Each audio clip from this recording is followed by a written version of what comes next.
Greetings from eMedi News and Heartcare Foundation of India. Welcome to our show, Chat with Dr. KK. Today we are going to have a chat with Dr. Sandeep Bansal, who is head of the Department of Cardiology at Delhi-based Safdarjung Hospital. Welcome to our show. Thank you, sir. Sometimes back I created a formula. And the formula of 80 says that if you want to be healthy till the age of 80, not getting a heart attack, you reduce your diastolic blood pressure lower than 80. Yes. You keep your fasting sugar lower than 80. Yes. You keep your lower LDL cholesterol lower than 80. Yes. You bring your abdominal circumference lower than 80. And I have added that you keep your pulse rate lower than 80. Okay. Yes. This is 80 as a pulse rate is not a criteria which is well advertised.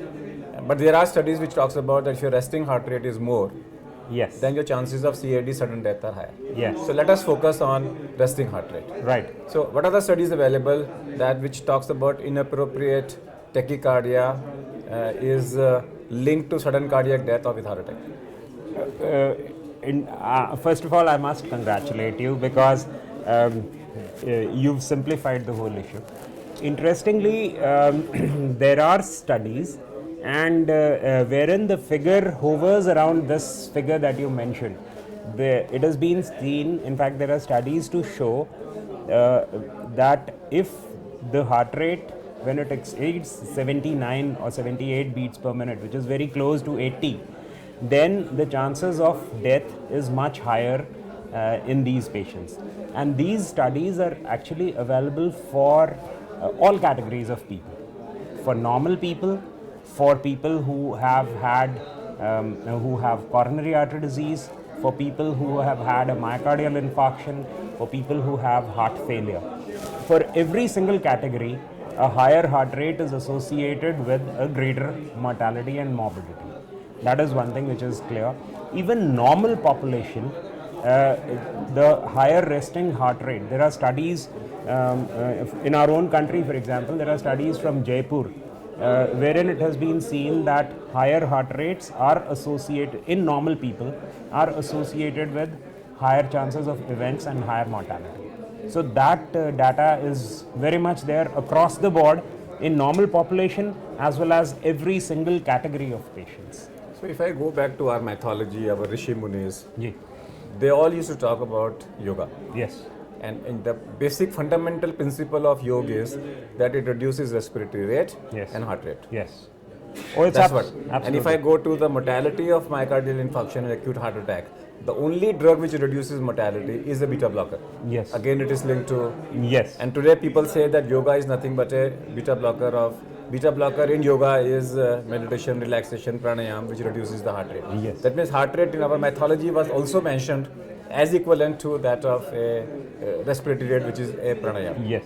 So should a person with a resting heart rate of more than 80, suppose 90 is the baseline resting heart rate, should he be treated apart from yoga? Should we give them drugs? Should we give them ivabradine? Should we give them beta blocker? That means keep the resting heart rate lower than 80? Yes. This is an interesting question. See, what is important is that in normal people,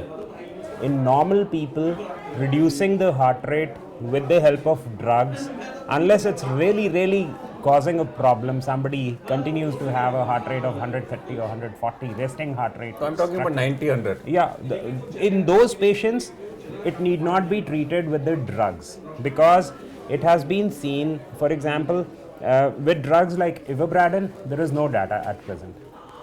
There have been anecdotal reports of people using, for inappropriate sinus tachycardia, people using ivabradine, but that is on, there are no recommendations. That's a physician usage basis.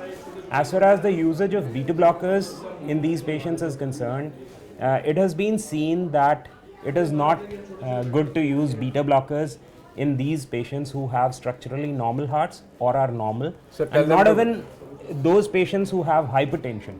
Do not chase the heart rate target even in those patients. So just treat them with yoga, relaxation. Treat them with yoga, meditation. relaxation, the non-pharmacological treatment. In fact, people have tried so many other drugs. People tried drugs which increase the parasympathetic drive. Even those drugs were not effective. So, in a patient who has a structural heart disease, like a heart failure, Yes. or a post heart attack, Yes. there we need to bring down the heart rate. To Yes, it is. It is actually the cost to benefit ratio in each category of patients, and the two major categories of patients wherein this has been found to be beneficial is those people who are post myocardial infarction or who have heart failure, and the third category you could say those who have exertional stable angina. Those are the category wherein beta in there blockers we are can going use to, both beta blocker Yes. and then new role is coming of everything. Ivabradine. Yes, We can use that. Yes, Now let me go away from the tachycardia. right. What are your hobbies? My hobbies: I watch movies. You watch movies. Any particular movie? I like to Who's watch your- the Bollywood movies. Bollywood movies. Who is your favorite heroine, not hero? My favorite heroine. I You're thinking haven't. of it. That means so many. Yeah, I haven't really decided about. You haven't really decided. Okay. If you would not have been a doctor, what you would have become? If I was not a doctor, I would have been a nuclear scientist. Nuclear scientist. That's good. And then if government of India makes you the health minister of the country, what policy change you will bring on day one to reduce the cardiovascular menace in the society? I think the most important thing is that preventive strategies have to be strengthened. So you will strengthen the preventive strategies have to be strengthened because that's the way to go about in our country. To prevent, to revive a person from a cardiac arrest, we teach hands-only CPR. Yes. No mouth-to-mouth resuscitation Yes, is required. yes. And you say within 10 minutes of death, earlier the better. Yes. At least for the next 10 minutes, longer the better. Yes. Compress the chest, pump the heart with a speed of 100 per minute, which is 10 into 10. Yes. Should it be taught to everybody? Yes, there are a good number of studies now which show that mouth-to-mouth respiration is not important, and it is only the effective chest compression which is the most important mechanism which is going to help save lives. So earlier the better, and for a longer period you continue. There are, always. So chances of Dr. success. Sandeep Bansal also believes that if he was made a health minister of the country, he will emphasize on preventive cardiology so that the menace of coronary artery disease can be reduced in our country. So let's thank you for Thank you being very in our much. show. Thank you. That's all for today. We'll come back with one more show. Till that, goodbye. Thank you. Thank you.